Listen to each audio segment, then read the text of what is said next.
सभी को नमस्कार। मैं हरकिरत सिंह स्वागत करता हूं एक बार फिर से अपने प्लेटफॉर्म पर। और यहां पर हम देख रहे थे पर्यावरण अध्ययन और पर्यावरण भूगोल के बारे में। पर्यावरण अध्ययन बीए पार्ट फर्स्ट के लिए इम्पोर्टेंट है और पर्यावरण भूगोल जो है वो बीए पार्ट थर्ड के लिए है। ठीक है, तो चलिए आगे बढ़ते हैं। हमने काफ़ी कुछ बातें देख ली थी पर्यावरण अध्ययन से संबंधित, तो आज चलते हैं। तो यहाँ देखते हैं पारिस्थितिकी में तत्वों का चक्रण या परिसंचरण क्या कहलाता है। पारिस्थितिकी तंत्र के अंदर जो चक्कर चलते हैं ना, उन्हें क्या कहते हैं? भू चक्कर, भू रसायन चक्कर, जैव भू रसायन चक्कर या रासायनिक चक्कर।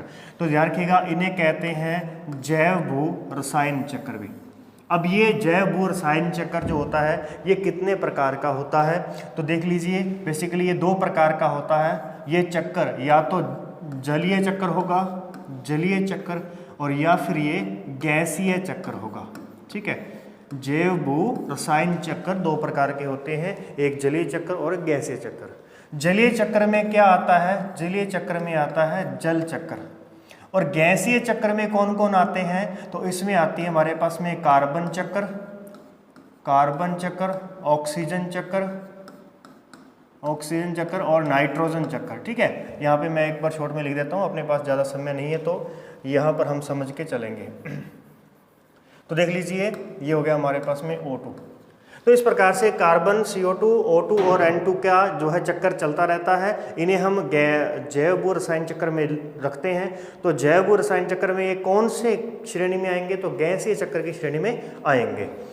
तो सबसे पहले तो अपन देखते हैं, अगला प्रश्न एक बार पढ़ते हैं कि पारिस्थितिकी चक्र जो प्रत्यक्ष रूप से सूर्य प्रकाश से चलता है। अब इन चक्रों के चलने का, इनका चक्कर हम देखेंगे। ये साइकिल है कि जैसे मतलब कि अपन ऑक्सीजन की अगर मैं बात करूं, ऑक्सीजन चक्कर कैसे चलता है कि हमने ऑक्सीजन को ग्रहण किया, हम O2 लेते हैं, श्वसन क्रिया के दौरान हम ऑक्सीजन ग्रहण करते हैं और हम CO2 को रिलीज कर देते हैं। अब हमने CO2 को रिलीज कर दिया तो वायुमंडल के अंदर ऑक्सीजन की मात्रा कम हो गई। तो वही CO2 जो हमने छोड़ा था, वही CO2 को पेड़ पौधों ने लिया और पेड़ पौधों ने CO2 लेकर के उसको ऑक्सीजन में कन्वर्ट कर दिया और वापस से उतना ही उन्होंने ऑक्सीजन की भरपाई कर दी, है ना। तो इस प्रकार से ये क्या बन गया? ऑक्सीजन चक्र बन गया। तो ऐसे एक साइकिल चलता रहेगा एनवायरनमेंट के अंदर। हमारे इस नेचुरल सिस्टम के अंदर हर एक चीज़ एक सर्कल में ही चलती है, बिना सर्कल के। जहाँ पे सर्कल ब्रेक हुआ वहीं पर ही पर्यावरण का संतुलन जो होता है वो बिगड़ जाता है। एक कॉलेज के अंदर, यहाँ पर एक यानी कहीं पे भी अपन बात करें, इंस्टीट्यूट के अंदर बात कर लें, अपन शिक्षा से जुड़ी हुई बात कर लेते हैं कि यदि आप किसी टीचर को पैसे पे कर रहे हो अपना, है ना, एक पेमेंट दे रहे हो, तो वो बदले में आपको कोई ना कोई ज्ञान दे रहा है। ठीक है, अब इसी प्रकार से कोई बच्चा जो है वो कॉलेज में पढ़ रहा है तो वो कॉलेज को फीस दे रहा है, तो कॉलेज आगे टीचर को फीस दे रहा है और वो टीचर आगे बच्चे को पढ़ा रहे हैं। तो ये क्या चलता है? एक सर्कल चलता रहता है। तो जब ये सर्कल रुक जाता है तो इसमें पर्यावरण संतुलन जो होता है वो बिगड़ जाता है, आर्थिक सिस्टम अपना बिगड़ जाता है। तो सीधी सी बात ध्यान रखिएगा, हर एक चीज़ सर्कल में चलती है। जैसे अपन यहाँ समझते हैं कि जल चक्र कैसे चलता है, इसका सर्कल कैसे कंप्लीट होता है। तो ध्यान रखिएगा, सूर्य प्रकाश से चलने वाला जो चक्र है वो है जल चक्र। सूर्य प्रकाश से चलने वाला चक्र कौन सा है? जल चक्र है। कैसे? यहाँ समझते हैं। सबसे पहले सूरज निकलेगा, सूरज निकला जैसे ही उसकी किरणें, सौर विकिरण जो है वो धरातल पर आई, जल पर पड़ी। जैसे ही जल पर सूरज की किरणें पड़ती हैं, जल इवेपोरेट हो जाता है। अभी इवेपोरेट हो जाता है यानी वाष्प हो जाता है। जल क्या हो जाता है? वाष्प होने लग जाता है। तो वाष्पीकरण हुआ। अब जब ये वाष्पीकरण होगा तो ये फिर जल कहाँ चला जाएगा? वायुमंडल में चला जाएगा। तो पहली बात तो ये रखिएगा कि जल का डायरेक्ट वायुमंडल में जाना वाष्पीकरण कहलाता है, इवेपोरेशन कहलाता है। जबकि पेड़ पौधे जो होते हैं, जो पेड़ पौधे होते हैं, या दिन में हम काम कर रहे होते हैं तो हमें पसीना आता है, और पसीना जो होता है वो किसकी वजह से आता है? ज़्यादा गर्मी होने की वजह से आता है। तो गर्मी किसकी वजह से होती है? सूरज की किरणों की वजह से गर्मी होती है। तो इसी कारण से ऐसे ही पेड़ पौधों में से भी क्या होता है? पेड़ पौधों में भी बहुत छोटे छोटे रंध्र होते हैं। उन रंध्रों से पानी जो होता है वो वाष्प होकर के वायुमंडल में चला जाता है। अब पेड़ पौधों से वाष्प होना क्या कहलाता है? उसे कहते हैं ट्रांसपीरेशन, यानी कि वाष्पोत्सर्जन। क्या कहते हैं उसे? वाष्पोत्सर्जन कहते हैं। इसी तरीके से जो पहाड़ होते हैं, उन पहाड़ों को ऊपर अगर बर्फ जमी हुई है तो बर्फ जब पिघल करके अगर नीचे की ओर आएगी तो वो प्रवाहित जल बन जाएगी, वो नदी का रूप ले लेगी। लेकिन अगर ज़्यादा गर्मी होने की वजह से जो बर्फ़ है वो भी वाष्पी होने लग जाए, वाष्पीकरण उसका होने लग जाए, तो तब हम उसे क्या कहेंगे? सब्लिमेशन कहेंगे। तो ये तो प्रक्रियाएं थी जल का जल वाष्प में कन्वर्ट होना, जल का जल वाष्प में कन्वर्ट होना। वायुमंडल में क्या पाया जाता है? जल वाष्प पाया जाता है।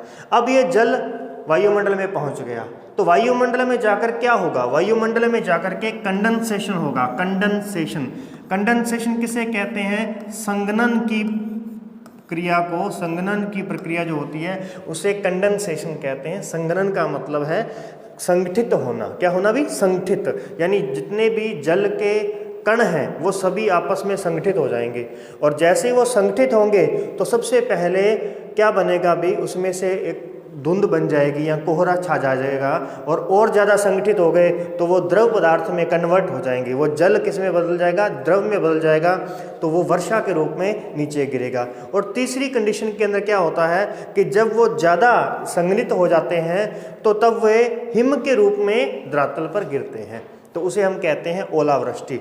तो अब देखो, ये होते हैं वर्षण के प्रकार। ये क्या होते हैं भी? वर्षण के प्रकार। वर्षण किसे कहते हैं? वर्षण होता है प्रिसिपिटेशन। क्या होता है भी? प्रिसिपिटेशन, ये वर्षण होता है।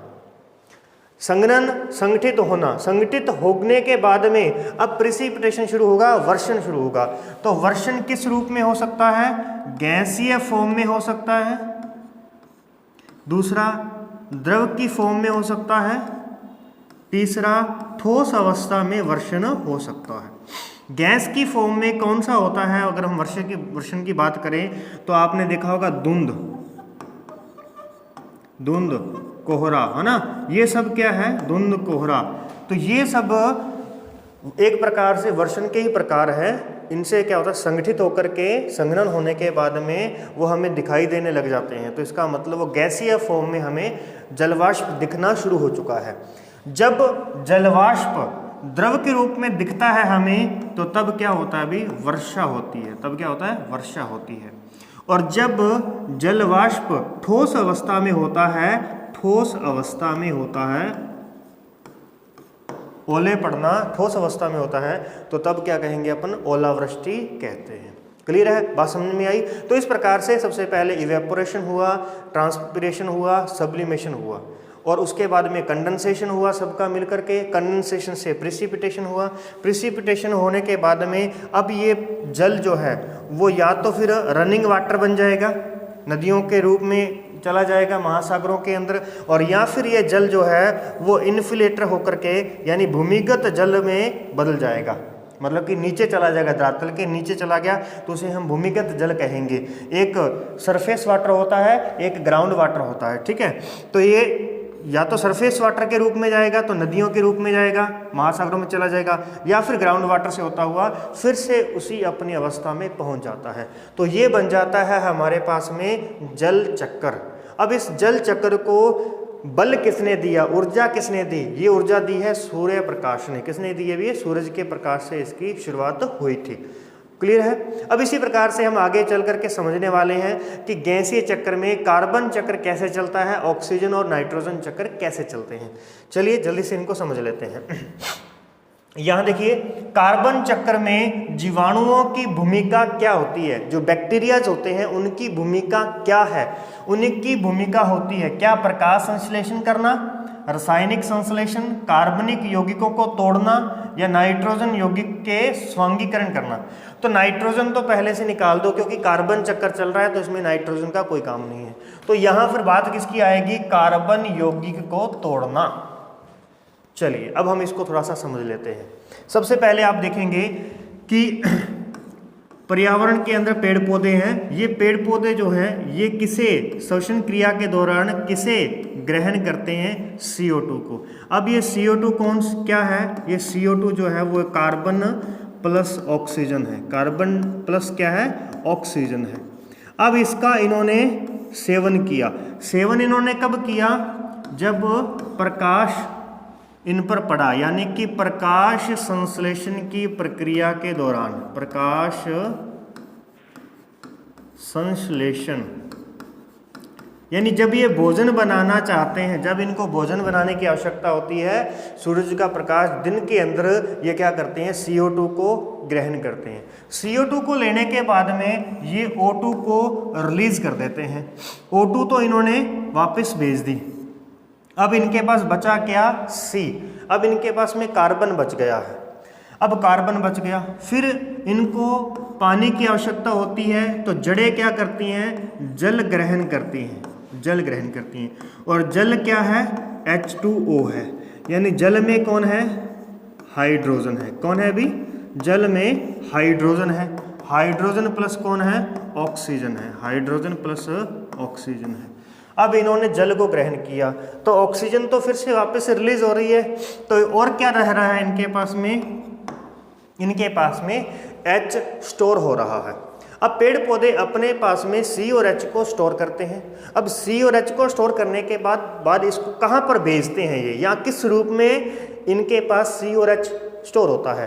तो C और H को यदि हम मिलाएंगे, CH, इसका रासायनिक नाम मुझे नहीं ध्यान, वो आप सर्च कर लेना भी। CH यानी कार्बोहाइड्रेट, क्या आएगा भी, कार्बोहाइड्रेट।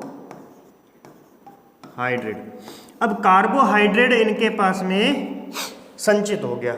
यही कार्बोहाइड्रेट जो है ये किस रूप में, कहाँ पे संचित हो जाएगा, फलों में, फूलों में ये स्टोर हो जाएगा। इसी फल फूलों को प्राणी खाएंगे। कौन खाएंगे भी, प्राणी। अब प्राणी वर्ग कौन होता है, प्राणी, जिसमें जीव जंतु होते हैं, जीव जंतु, ये सब क्या है, प्राणी है, ये सब प्राणी है।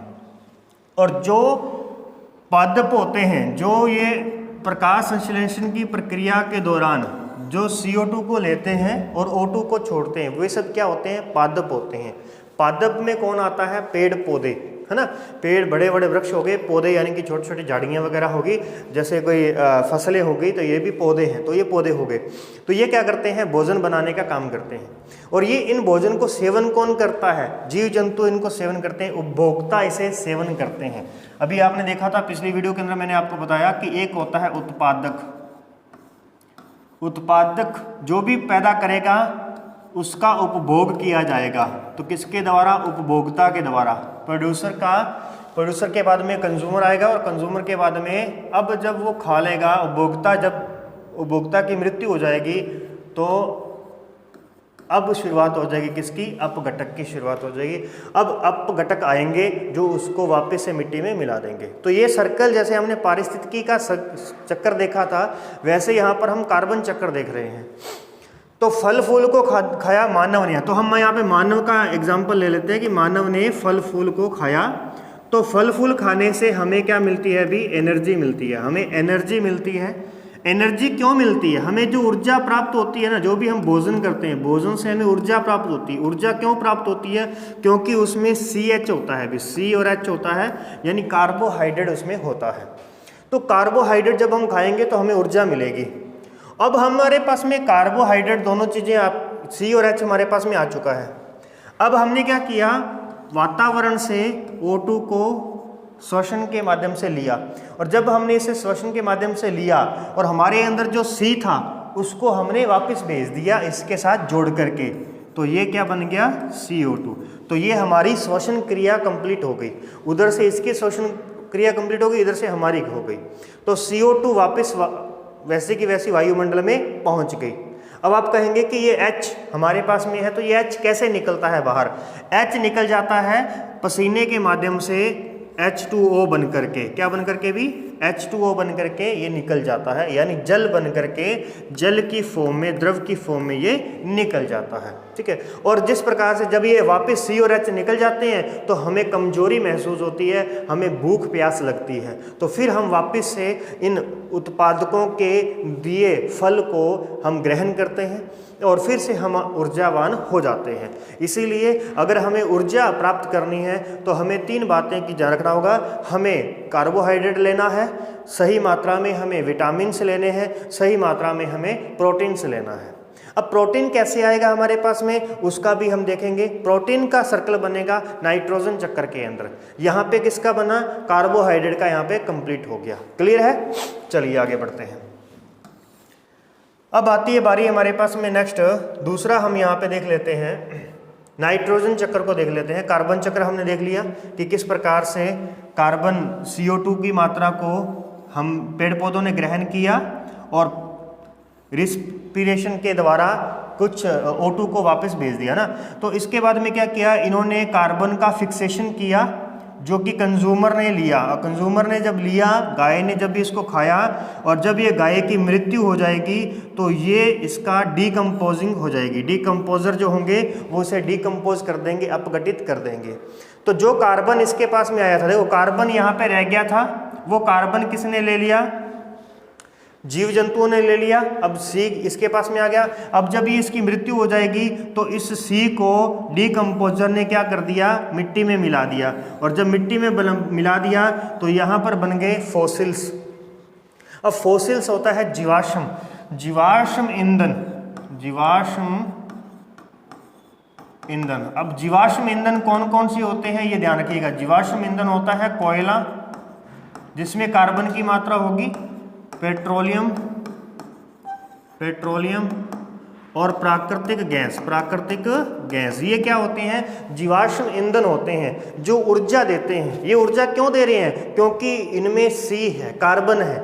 इसी प्रकार से कार्बोहाइड्रेट हमें ऊर्जा क्यों देती है, क्योंकि उसमें सी यानी कार्बन होता है। इसीलिए हमें ऊर्जा किससे मिलती है, कार्बन से मिलती है, ध्यान रखिएगा। अब कोयले में आप समझते होंगे कि कोयला जो होता है, चार प्रकार का कोयला होता है। एक होता है हमारे पास में एंथ्रेसाइड, बिटुमिनस, लिग्नाइट और पीट। पीट को सबसे निम्न कोटि का कोयला कहा जाता है और एंथ्रेसाइड को सबसे उच्च कोटि का कोयला कहा जाता है। ऐसा क्यों कहते हैं, क्योंकि जो कार्बन होता है ना, अब कार्बन एक मनुष्य में कार्बन बहुत कम है। जब मनुष्य की मृत्यु होगी तो उसमें से कार्बन जो होगा वो सिर्फ अपनी बॉडी में से मान लेते हैं कि 1 किलो कार्बन की मात्रा निकलेगी। अब लेकिन जब तक हमारी बॉडी भी उसके साथ में है, हमारी बॉडी भी है, ये बॉडी हमारी मान लेते हैं, इसमें कार्बन की मात्रा कितनी है, 1 किलोग्राम है। और अगर मैं इसको परसेंटेज में काउंट करूं तो मान लेता हूं मैं 30% मेरे पास में कार्बन है, तो इससे ये कौन सा कोयला बनेगा, पीट कोयला बनेगा। जब ये शरीर जो है, जो बाहर का वेस्टेज है वो खत्म होती जाएगी, जैसे जैसे ये बाहर की वेस्टेज खत्म होती जाएगी और बारी किसकी आएगी भी हमारे पास में यहाँ पर। अब कितना हो गया, अब आप देख पाएंगे कि अब इसकी परसेंटेज बढ़ चुकी है। कार्बन तो उतना ही है, अब इसकी परसेंटेज वैल्यू बढ़ चुकी है। इसकी कितनी होगी, 50 होगी। तो ये किस में कन्वर्ट हो गया, लिग्नाइट कोयले में कन्वर्ट हो गया। ऐसे करते करते जब कार्बन की मात्रा बाकी बचे अवशेष से बराबर होती जाएगी, यानी परसेंटेज के रूप में बढ़ती जाएगी, तो यही चीज़, वही कार्बन बिटुमिन्स कोयले में कन्वर्ट हो जाएगा। वही जब 90% पे पहुंच गया कार्बन की मात्रा तो एंथ्रेसाइड बन जाएगा। और अगर कार्बन की मात्रा और ज़्यादा शुद्ध हो गई तो ये बन जाएगा फुलरीन। और जब 100% कार्बन शुद्ध हो जाता है तो तब बन जाता है हीरा। तब क्या बन जाता है अभी, हीरा बन जाता है। तो ध्यान रखिएगा, हीरे में क्या होता है, हीरे में 100% कार्बन होता है। क्लियर है, समझ पाए आप मेरी बात को कि कार्बन के अंदर ये ताकत होती है, कार्बन के अंदर ही ऊर्जा होती है। अब कार्बन जब यहाँ पे चला गया, कोयला बन गया या पेट्रोलियम बन गया या फिर प्राकृतिक गैस बन गई, तो जब हमने इसको जलाया, जब इस पेट्रोलियम को, प्राकृतिक गैस को, कोयलों को जब हमने जलाया तो जलाने से कार्बन फिर से मुक्त हो गया। कार्बन क्या हो गया, मुक्त हो गया। तो यहाँ पे CO2 वापस से कंप्लीट हो गई। आई बात समझने। तो इस प्रकार से क्या होता है, वातावरण के अंदर कार्बन सर्कल चलता रहता है। तो अगर ये सर्कल ब्रेक हो गया तो पर्यावरण संतुलन बिगड़ जाएगा। जैसे ही CO2 की मात्रा खत्म हो जाएगी तो हमारे पास में CO2 की मात्रा अगर खत्म हो जाती है तो हमारे पास में ऑक्सीजन ज़्यादा बढ़ जाएगी। और ऑक्सीजन बढ़ जाएगी तो हम CO2 लेंगे कहाँ से, हम कार्बन कहाँ से लेंगे, हमारे पास कार्बन आएगा नहीं। और कार्बन नहीं आएगा तो हम ऑक्सीजन को ग्रहण नहीं कर सकते, क्योंकि जब हम ऑक्सीजन लेंगे तो हमें CO2 छोड़नी पड़ेगी। तो हमारे पास में C तो है ही नहीं, कार्बन तो है ही नहीं, तो हम ऑक्सीजन लेकर के वापस ऑक्सीजन नहीं छोड़ सकते, यानी हमारी श्वसन क्रिया बाधित हो जाएगी, हमारी मृत्यु हो जाएगी। तो इस प्रकार से, और जब मानव जाति मृत्यु हो जाएगी, पेड़ पौधे नष्ट हो जाएंगे, तो वो फॉसिल्स फॉइल बन जाएंगे, फॉसिल्स फ्यूल्स बन जाएंगे, और उसके बाद में जब वो कभी जलाया जाएगा उनको, तो तब फिर से कार्बन मुक्त हो जाएगा। क्लियर है, ये हुई बात। नाइट्रोजन को समझते हैं जल्दी से, ज़्यादा समय नहीं लेंगे। नाइट्रोजन को समझने का बस एक ही तरीका है कि इसको मोटे तौर पे समझ लीजिए, क्योंकि इसमें थोड़े से जीवाणु विषाणु थोड़े ज़्यादा होते हैं। अब देखिए इसमें होता क्या है, नाइट्रोजन सर्कल के अंदर पहले आप देखते हैं कि वातावरण में N2 है, नाइट्रोजन है। इस नाइट्रोजन को पेड़ पौधे डायरेक्ट नहीं ले सकते, पेड़ पौधे नाइट्रोजन को सीधा ग्रहण नहीं कर सकते, तो फिर पेड़ पौधे नाइट्रोजन को कैसे लेते हैं? तो ध्यान रखिएगा कि ये हमारे पास में जो पेड़ पौधे होते हैं, इनकी जड़ों में, किनकी जड़ों में? पौधों की जड़ों में, पौधों की जड़ों में। पौधे कौन से? फलीदार, ज़्यादातर क्या कहा जाता है? फलीदार पौधे। जो फली वाले पौधे होते हैं ना, जैसे मूंग है, गवार है, ठीक है, इसके अलावा जैसे सोयाबीन है, तो ये सब फली वाले पौधे हैं। इन फलीदार पौधों की जड़ों में एक सहजीवी जीवाणु होता है, सहजीवी बैक्टीरिया होता है यहाँ पे, उसका नाम होता है राइजोबियम। क्या होता है अभी? राइजोबियम। ये राइजोबियम जो जीवाणु है, ये क्या करता है? इस नाइट्रोजन को नाइट्रेट में कन्वर्ट करता है। किस में कन्वर्ट करता है? नाइट्रेट। नाइट्रेट। अब ये नाइट्रेट को जब कन्वर्ट कर दिया, इसकी जड़ों में बैठा है और उसको मिट्टी में मिला देता है नाइट्रेट के रूप में। मिट्टी में नाइट्रोजन किस रूप में पाई जाती है? नाइट्रेट के रूप में पाई जाती है। नाइट्रेट के सर्वाधिक भंडार कहाँ पर पाए जाते हैं? आटाकामा मरुस्थल में पाए जाते हैं। चिली देश के अंदर आटाकामा डेजर्ट है, वहाँ पर क्या मिलेंगे अपने को? नाइट्रेट के भंडार मिलेंगे। और नाइट्रेट के ऊपर पानी नहीं पड़ना चाहिए भी। नाइट्रेट के ऊपर अगर पानी पड़ेगा तो फिर वहाँ पे कोई ना कोई क्रिया होगी जिससे वो वापस से मुक्त हो जाएगा और नाइट्रोजन में कन्वर्ट हो जाएगा। इसीलिए आटाकामा सबसे ज़्यादा शुष्क मरुस्थल है। अभी आटाकामा क्या है? एक शुष्क मरुस्थल कहलाता है। अब जब ये नाइट्रेट है, तो अब इस नाइट्रेट, और जब ये पौधों की जड़ों में जो नमी होती है, तो ये पौधे क्या करते हैं? इस नाइट्रेट को ग्रहण कर लेते हैं, इस नाइट्रेट को ले लेते हैं, अपने अंदर लिया। जब अपने अंदर लिया तो फिर ये एक फल तैयार करेंगे। ध्यान रखिएगा, कोई भी, जैसे पेड़ ने CO2 कार्बन को लिया था ना, तो कार्बन को स्टोर करने के लिए उसे कोई ना कोई एक पर्टिकुलर जगह चाहिए होती है। जैसे हमारे अंदर ऊर्जा, प्रोटीन है, तो प्रोटीन कहाँ पे काम करती है? प्रोटीन हमारे मसल्स पे काम करती है। कार्बोहाइड्रेट कहाँ काम करता है? कार्बोहाइड्रेट हमें ऊर्जा देता है, हम चल फिर सकते हैं, ये ऊर्जा है। आप भले कितना भी प्रोटीन खा लो, आप पूरे आपके मसल्स बड़े बड़े हो जाएंगे, लेकिन अगर आपके पास में कार्बन नहीं है ना, तो आप चल फिर नहीं पाओगे, थकान महसूस होगी। इसीलिए कार्बन का अलग काम होता है, वो कहीं और स्टोर होता है, प्रोटीन कहीं और स्टोर होता है, तो इस प्रकार से। लेकिन यहाँ पर ये क्या करेंगे? ये फल के अंदर स्टोर करेंगे, अपने तने में भी स्टोर करेंगे, फलों में भी स्टोर करेंगे। ऐसे ये अपनी फलियों में नाइट्रेट को स्टोर करेंगे। अब ये फलियों में लेकर के जाएंगे ना इसको, तो क्या बनाएंगे? तब ये बनाएंगे भी अमीनो अम्ल। किसका रूप, किसका निर्माण करेंगे? अमीनो अम्ल का निर्माण करेंगे। अमीनो अम्ल और प्रोटीन का निर्माण करेंगे। प्रोटीन, पेड़, ये पौधे क्या करेंगे? फलीदार पौधे प्रोटीन बनाएंगे। इसीलिए आपने पढ़ा होगा कि सबसे ज़्यादा प्रोटीन किस में पाया जाता है? तो सोयाबीन में पाया जाता है। सोयाबीन क्या है? एक फलीदार पौधा है, ध्यान रखिएगा। तो इसमें इन्होंने क्या किया? अभी प्रोटीन को स्टोर कर दिया, इस नाइट्रोजन को प्रोटीन के रूप में और अमीनो अम्ल के रूप में स्टोर कर दिया। अब ये हम जब इसको खाएंगे, जब ये इसे ग्रहण किया जाएगा किसी ना किसी उपभोक्ता के द्वारा, तो तब ये उसके अंदर चला जाएगा, और बाद में जब उसका अपशिष्ट होगा या वो डीकम्पोज होगा, तो डीकम्पोज से क्या बन जाएगा? NH4 यानी अमोनियम बन जाएगा। अमोनिया से क्या बन गया? अमोनियम बन गया। और उस अमोनियम से बाद में क्या हो जाता है? आगे चल करके नाइट्रोजन डाइऑक्साइड, यहाँ पर हम देख पाते हैं नाइट्रोजन डाइऑक्साइड NO2 क्या बन गया? Nitrogen dioxide. और उस नाइट्रोजन डाइऑक्साइड के बाद में नाइट्रेट के बाद में ये फिर कहाँ चला गया? डीनाइट्रिफिकेशन। डीनाइट्रिफिकेशन से क्या हो जाता है, वापस डीनाइट्रिफिकेशन का मतलब होता है पुनः नाइट्रोजन में कन्वर्ट होना। तो फिलहाल एक बार इतनी बात ध्यान रखिएगा, पौधों की, फलीदार पौधों की जड़ों में राइजोबियम सहजीवी है जो नाइट्रोजन को नाइट्रेट में कन्वर्ट करता है। ये नाइट्रेट पौधे ग्रहण करते हैं और पौधे इससे अमीनो अम्ल और प्रोटीन बनाते हैं। इस अमीनो अम्ल और प्रोटीन को जब उपभोक्ता ग्रहण करता है तो ये उसके पास चले जाते हैं, और जब हमने प्रोटीन ग्रहण किया और जब आगे चल कर के प्राणी की, जीव जंतु की मृत्यु हो जाती है तो फिर क्या होता है भाई कि वहाँ पर वह डीकम्पोज हो जाता है। उसे डीकम्पोजर जो अपघटक होते हैं, तीसरे चरण वाले अपघटक जो होते हैं, उसे क्या कर देते हैं, मिट्टी में मिला देते हैं। और मिट्टी में जब वो मिलाते हैं तो उस समय ये नाइट्रेट को वापस से मुक्त कर देते हैं। नाइट्रेट को क्या कर देते हैं, पुनः इसे रिलीज कर देते हैं। इसके 1-2 स्टेप होते हैं और भी, लेकिन आप यहाँ तक कन्फर्म रखिए, बस इतनी ध्यान रखिए कि पहले नाइट्रोजन को तोड़ा किसने, सहजीवी जीवाणु ने नाइट्रेट में बनाया। नाइट्रेट से क्या बने, प्रोटीन्स बने। प्रोटीन्स किसके पास चले गए, उपभोक्ता के पास में। उपभोक्ता की जब मृत्यु हुई तो डीकम्पोजर ने उसे क्या किया, डीकम्पोजर ने उसे मिट्टी में मिला दिया। और जब वो मिट्टी में मिला रहा था, जब उसके खा रहा था, उसके टुकड़े कर रहा था वो डीकम्पोजर, जब वो गल रही थी बॉडी, तो तब उसमें से कुछ गैसेज रिलीज हो रही थी। वो गैसेज कौन सी है, वो यही तो है, वो नाइट्रोजन का अपने आप वापस चली जा रही है। तो इस प्रकार से नाइट्रोजन चक्कर जो होता है वो पूरा हो जाता है।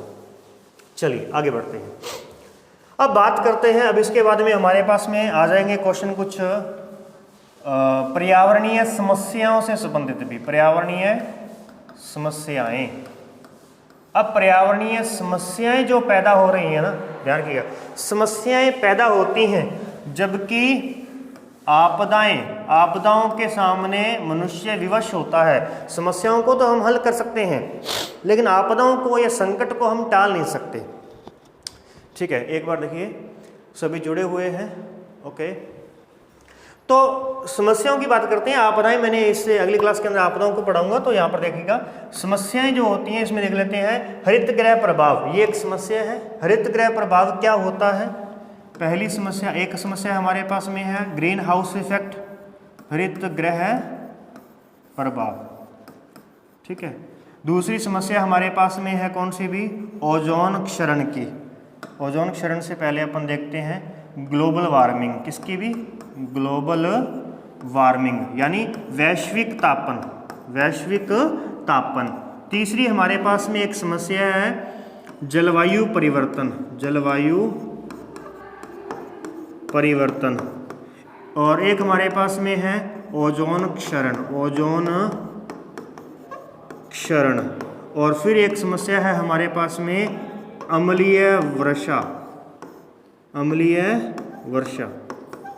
ये 5 समस्याएं हैं, ध्यान रहिएगा।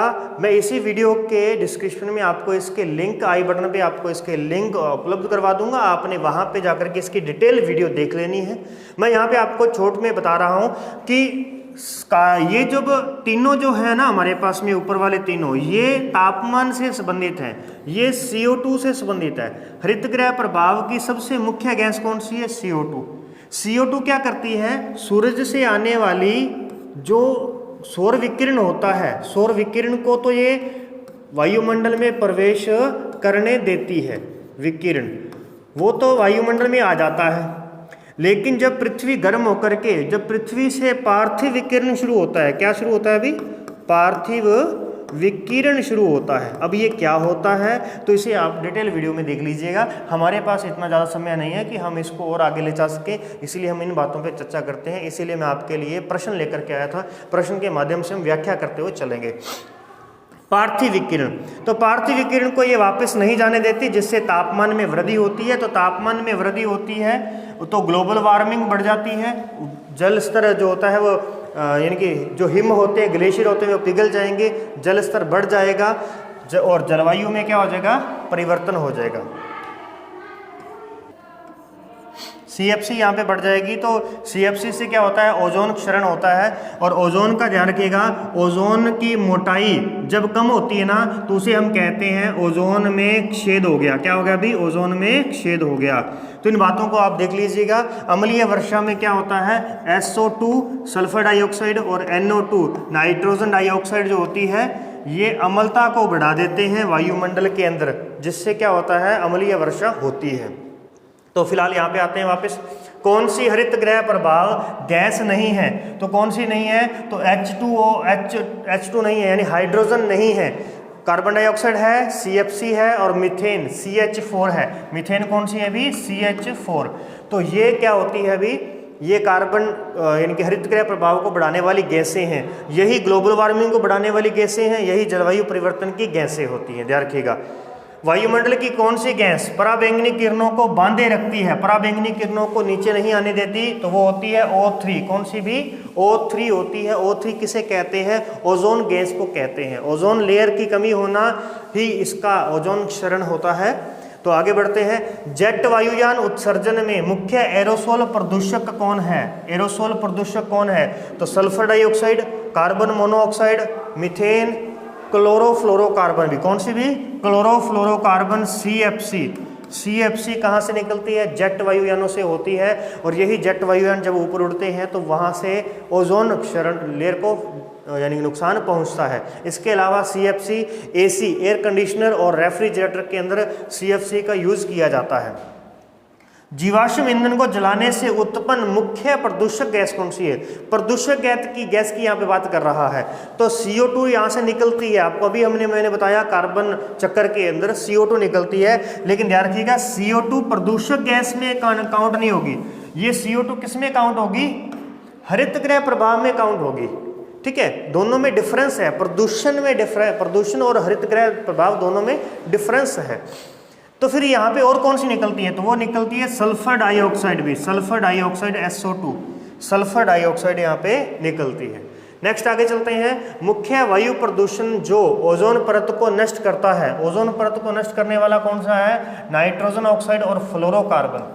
ध्यान रखिएगा, ओजोन परत को नुकसान पहुंचाने का जो काम है ना, वो किसका है, क्लोरीन का है। क्लोरीन, जिसमें भी क्लोरीन आएगा ना, अगर आपको यहाँ ऑप्शन में कहीं पर भी क्लोरीन मिल गया ना, तो वो ऑप्शन जो है ओजोन परत को नष्ट करेगा। तो यहाँ पर क्लोरीन तो आपको लगेगा कि सर इसमें भी नहीं है, लेकिन ये फ्लोरोकार्बन का मतलब है क्लोरोफ्लोरोकार्बन, तो यानी इसमें क्लोरो यानी क्लोरीन आ गया। ठीक है। स्वचालित जो वाहन होते हैं उनके धुएं से निकलने वाला प्रदूषक जो तंत्रिका तंत्र को या मानसिक रोग पैदा करता है, वो कौन सा है। ध्यान रखिएगा, जितने भी स्वचालित वाहन होते हैं उनमें से जब धुआं निकलता है ना, तो उसमें सीसा यानी लेड, सीसा जो होता है ये इसमें से मुक्त होता है, सीसा मुक्त होता है। इसका रासायनिक मान Pb होता है, ध्यान रखिएगा Pb। सीसा एक धातु है, ध्यान रखिएगा, सीसा क्या है, एक धात्विक खनिज है ये एक, और ये बहुत ही नरम होता है, ये एक राख की तरह होता है। और जब निकलता है धुआं तो उसके साथ में सीसा भी मुक्त होता है। और वो सीसा जो होता है जब हमारे श्वसन के माध्यम से जब हमारे अंदर चला जाता है तो हमें मानसिक रोग उत्पन्न कर देता है, हमारे तंत्रिका तंत्र को, हमारे नर्वस सिस्टम को जो है वो डैमेज कर देता है। तो ध्यान रखिएगा, सीसा जो होता है ये मानव के लिए यानी कि ये श्वसन के माध्यम से ये एक क्या बन जाएगा सीसा, ये अब आपको लगेगा कि ये क्या है, एक वायु प्रदूषक है। सीसा क्या है, एक वायु प्रदूषक है। लेकिन देखिए आगे चलकर बताता हूँ मैं आपको, SO2 और NO2 किसको बढ़ा करके प्रदूषण करते हैं, तो ये अम्लता को बढ़ा करके प्रदूषण करते हैं। अम्लता बढ़ती है तो फिर वो अम्लता जल के साथ में जब नीचे आती है तो वो अम्लीय वर्षा बन जाती है। वायुमंडल में CO2 की मात्रा कितनी है, तो वायुमंडल में CO2 की मात्रा को ध्यान रखिएगा, तो CO2 जो है सबसे ज़्यादा वायुमंडल में पाई जाने वाली जो गैस है वो है नाइट्रोजन। नाइट्रोजन है 78.08%। सेकंड नंबर पे आती है O2, ऑक्सीजन आती है 20.93%। ठीक है। और तीसरे नंबर पर आती है हमारे पास में आर्गन गैस। आर्गन गैस जो होती है वो 0.93% होती है। और चौथे नंबर पर आती है CO2। वायुमंडल में CO2 की मात्रा कितनी है, 0.034%। क्लियर है, ध्यान रखिएगा। तो हमारा ऑप्शन कौन सा बन जाएगा, ऑप्शन नंबर बी, ये हमारा आंसर आ जाएगा। तो इस प्रकार से ये हमारे पास में गैसें हैं, ये हमारा पर्यावरण अध्ययन का टॉपिक चल रहा है, अभी और भी आगे चलेगा।